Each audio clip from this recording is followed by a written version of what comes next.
ईमानदारी की जीत एक समय की बात है। एक छोटे से गांव में एक गरीब लकड़हारा रहता था जिसका नाम था शिवू। वह अपने छोटे से परिवार जिसमें उसकी पत्नी सावित्री और दो छोटे बच्चे थे के साथ एक झोपड़ी में रहता था।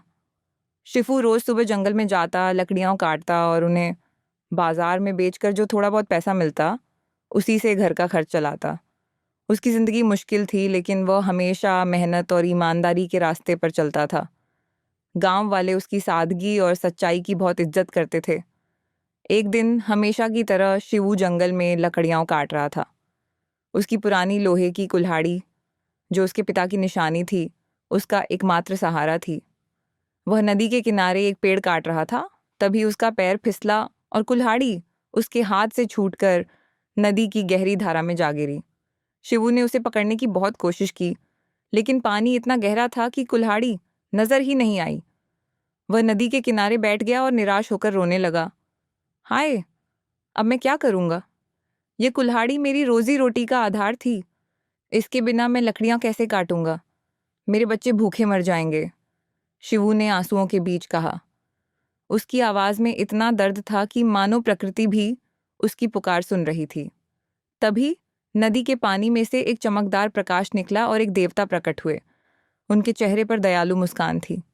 उन्होंने शिवू से पूछा, हे मनुष्य, तुम इतने दुखी क्यों हो? क्या हुआ? शिवू ने अपनी सारी कहानी देवता को सुना दी। उसने बताया कि कैसे उसकी कुल्हाड़ी नदी में गिर गई और अब वह बिना कुल्हाड़ी के अपने परिवार का पेट नहीं पाल सकता। देवता ने शांत स्वर में कहा, चिंता मत कर, मैं तुम्हारी मदद करूंगा। देवता ने नदी में डुबकी लगाई और थोड़ी देर बाद एक चमचमाती सोने की कुल्हाड़ी लेकर बाहर आए। उन्होंने शिवू से पूछा, क्या यह तुम्हारी कुल्हाड़ी है? शिवू ने कुल्हाड़ी को गौर से देखा। वह इतनी सुंदर थी कि कोई भी लालच में आ सकता था, लेकिन शिवू ने सिर हिलाकर कहा, नहीं महाराज, मेरी कुल्हाड़ी तो पुरानी और लोहे की थी, ये सोने की नहीं है। देवता मुस्कुराए और फिर से नदी में गए। इस बार वे एक चांदी की कुल्हाड़ी लेकर लौटे जो चांद की तरह चमक रही थी। उन्होंने फिर पूछा, क्या यह तुम्हारी है? शिवू ने फिर से मना किया, नहीं, यह भी मेरी नहीं। मेरी कुल्हाड़ी साधारण लोहे की थी, न तो सोने की न चांदी की। देवता तीसरी बार नदी में गए और इस बार शिवू की पुरानी जंग लगी लोहे की कुल्हाड़ी लेकर आए। उसे देखते ही शिवू की आंखें चमक उठीं।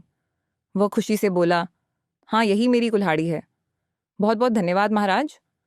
देवता शिवू की ईमानदारी से बहुत प्रभावित हुए। उन्होंने कहा, शिवू, तुम्हारी सच्चाई और ईमानदारी ने मेरा दिल जीत लिया। तुमने लालच नहीं किया और केवल वही मांगा जो तुम्हारा था। तुम्हारे इस गुण के लिए मैं तुम्हें पुरस्कृत करूंगा। इतना कहकर देवता ने सोने और चांदी की दोनों कुल्हाड़ियां शिवू को दे दीं। साथ ही उन्होंने आशीर्वाद दिया कि शिवू का जीवन अब सुख और समृद्धि से भरा रहेगा। शिवू ने देवता को बार बार धन्यवाद दिया और कुल्हाड़ियों को लेकर घर लौटा। उसने सोने और चांदी की कुल्हाड़ियां बाजार में बेच दी, जिससे उसे इतना धन मिला कि उसने अपनी झोपड़ी को पक्का मकान बनवाया, अपने बच्चों को अच्छी शिक्षा दिलवाई और गांव में एक छोटा सा व्यापार शुरू किया। लेकिन धन मिलने के बाद भी शिवू वही सादा और ईमानदार इंसान रहा। वह गांव के गरीबों की मदद करता और हमेशा सच का साथ देता। गांव में शिवू की कहानी मशहूर हो गई। लोग उससे प्रेरणा लेते और बच्चों को उसकी ईमानदारी की कहानी सुनाते। नैतिक, ईमानदारी और सच्चाई का रास्ता भले ही कठिन हो, लेकिन यह हमेशा सुख और सम्मान लाता है। लालच में पड़कर गलत रास्ता चुनने से बेहतर है कि हम अपने सिद्धांतों पर अडिग रहें।